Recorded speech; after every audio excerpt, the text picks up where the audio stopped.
नमस्कार दोस्तों। Recently American media की एक रिपोर्ट पब्लिश हुई है जिसमें ऐसा कहा गया है कि इंडिया और पाकिस्तान के बीच में नेक्स्ट वॉर बहुत जल्दी होने वाला है। अभी ऑपरेशन सिंदूर रिसेंटली थोड़े टाइम पहले ही कंप्लीट हुआ था और गवर्नमेंट तो ऐसा बोल रही है कि अभी भी ऑपरेशन सिंदूर कंटिन्यू है। लेकिन अमेरिकन मीडिया का ये स्टेटमेंट देना कि इंडिया और पाकिस्तान का जो नेक्स्ट वॉर है वो वापस स्टार्ट होने ही वाला है और नेक्स्ट वॉर हो सकता है न्यूक्लियर वॉर भी हो, तो ये अपने आप में काफ़ी बड़े इंडिकेशंस देता है, जो कि ठीक बात नहीं है इन दोनों ही कंट्रीज़ के लिए, क्योंकि दोनों ही कंट्रीज़ न्यूक्लियर पावर कंट्रीज़ है। यहाँ समझने वाली बात है कि ट्रंप ने भी बहुत सारे एक तरीके से चीज़ें बोली है इस वॉर को लेके। देखें, ये जो फॉरेन अफेयर्स मैगजीन है, इसका एक आर्टिकल है कि why the next India Pakistan war will escalate. इसका मतलब इसमें ऐसा कहा गया है कि इंडिया और पाकिस्तान का जो नेक्स्ट वॉर है वो क्यों होने वाला है। अभी हम लोगों ने मई 2025 में ऑपरेशन सिंदूर किया था और इसमें बहुत सारे एक तरीके से हमारी आर्मी ने ब्रेवरी दिखाई थी। लेकिन अब ये जो फॉरेन अफेयर्स मैगजीन है, इसने ऐसा बोला कि ये वॉर होने वाला है। अब देखें, डोनाल्ड ट्रंप ने 2026 में स्टेट ऑफ यूनियन, इसका मतलब जो वहाँ के हाउस है उसको एड्रेस में डोनाल्ड ट्रंप ने खुद ने बोला कि हम लोगों ने एक तरीके से, मैंने इंडिया और पाकिस्तान का वॉर रुकवाया है 2025 का जो मई वाला कॉन्फ्लिक्ट था, और दोनों ही न्यूक्लियर पावर्ड स्टेट हैं और ये वॉर न्यूक्लियर वॉर बन सकता था। इसका मतलब ट्रंप कहीं पे भी हो, क्रेडिट लेने से अपने आप में नहीं चूकते। यहाँ पर भी उन्होंने क्रेडिट ले लिया, यहाँ पर house of union, state of union के एड्रेस में।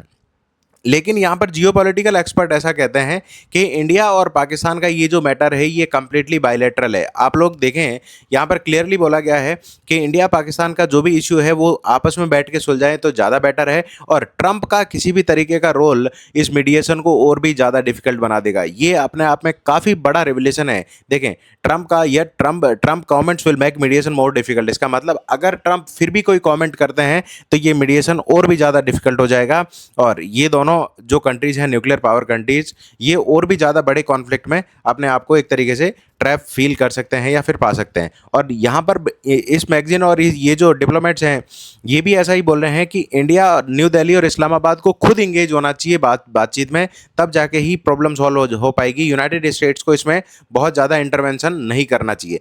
तो यहाँ पर ट्रंप का ये जो रोल ऑपरेशन सिंदूर में, ये खुद बता रहे हैं कि मेरा ये रोल था, मैंने ये वॉर रुकवा दिया। तो ये ज़्यादा अच्छी बात नहीं है किसी भी दो कंट्रीज़ के बीच के इंटरनल अफेयर्स में एक तरीके से इंटरफेयर करना। अब यहाँ पर ये समझने वाली बात होगी कि ये प्रोडिक्शन तो अमेरिका के थिंक टैंक का था, लेकिन एक और मैगजीन चलती है कार्नेजी, और उस मैगजीन, ये इंटरनेशनल पीस के लिए वर्क करती है, इस मैगजीन ने भी एग्जैक्टली सेम चीज़ प्रेडिक्ट करी है। तो इसका मतलब कहीं ना कहीं कोई ना कोई चीज़ तो चल ही रही होगी, क्योंकि इनका काम ही उस तरीके का रिसर्च करना है और ये रिसर्च करके ही बताते हैं, सारी मैगजीन्स पब्लिश करते हैं। ये जो मैगजीन है इसका ये टाइटल था, a quarter century of nuclear South Asia, nuclear noise signalling and risk of escalation in India and Pakistan crises. यहाँ पर ये समझने वाली बात है कि इंडिया और पाकिस्तान के बीच में, ये मैगजीन भी ऐसा बोल रही है, कार्नेजी मैगजीन, कि यहाँ पर इंडिया पाकिस्तान के बीच में वॉर फिर से एस्केलेट होगा और ये वॉर न्यूक्लियर वॉर की साइड जा सकता है। देखें, यहाँ पर इन्होंने इंडिकेटरी न्यूक्लियर वॉर का न्यूक्लियर बटन भी दिया है। तो अपने आप में ये सारी जितनी भी रिपोर्ट्स है, ये फेक रिपोर्ट्स तो नहीं हो सकती। ये कंप्लीट रिसर्च करते हैं, कौन कौन सी एक्टिविटीज़ इन दोनों कंट्रीज़ के बीच में चल रही है उनका असेसमेंट करते हैं, और इन असेसमेंट के बेसिस पे ये सारी रिपोर्ट्स पब्लिश करते हैं। अब यहाँ पर एक चीज़ और, एक यूएसए का एक और थिंक टैंक है, उसने ऐसा बोला कि कोई टेररिस्ट एक्टिविटी होगी 2026 में, और इस टेररिस्ट एक्टिविटी के रीज़न से इंडिया और पाकिस्तान के बीच में फिर से कॉन्फ्लिक्ट होगा, और ये जो कॉन्फ्लिक्ट होगा इस बार छोटा कॉन्फ्लिक्ट नहीं, बहुत ही ज़्यादा बड़ा कॉन्फ्लिक्ट होने वाला है, और ये यूनाइटेड स्टेट्स का थिंक टैंक है। तो यहाँ पे समझने वाली बात है, कुछ ना कुछ तो चल रहा है इन दोनों कंट्रीज़ के बीच में, कंप्लीटली डिनाई तो नहीं कर सकते। गवर्नमेंट एक साइड से ऐसा बोल रही है कि हमारा ऑपरेशन सिंदूर आज भी कंटिन्यू है, ऑपरेशन सिंदूर एंड नहीं हुआ है। इसका मतलब ऑपरेशन सिंदूर आगे भी कंटिन्यू रहेगा, और अगर एस्केलेशन बढ़ता है तो न्यूक्लियर वॉर की साइड बातचीत चल सकती है। इस बीच में चाइना ने एक बहुत इंपॉर्टेंट स्टेप लिया है पाकिस्तान के पर्सपेक्टिव से। देखें, चाइना ने पाकिस्तान को J-35AE, ये 5th जनरेशन का फाइटर जेट है, ये देखें, ये J-35AE। अब इंडिया के, इसने पाकिस्तान को, ये न्यूक्लियर कैपेबल है, और सबसे बड़ी बात है कि ये स्ट्राइक कैपेबिलिटी इसकी बहुत ही अच्छी है। इंडिया के पास आज भी कोई भी 5th जनरेशन का फाइटर जेट नहीं है। जो राफेल आया था हमारे पास वो 4.5th जनरेशन का एक तरीके से फाइटर जेट है। तो यहाँ समझने वाली बात यह है क्या अगर अगर इंडिया के पास इस तरीके का फाइटर जेट नहीं है और चाइना पाकिस्तान को J-35A ही सप्लाई कर रहा है, इसका मतलब चाइना डायरेक्टली इंडिया को एक तरीके से थ्रेट कर रहा है।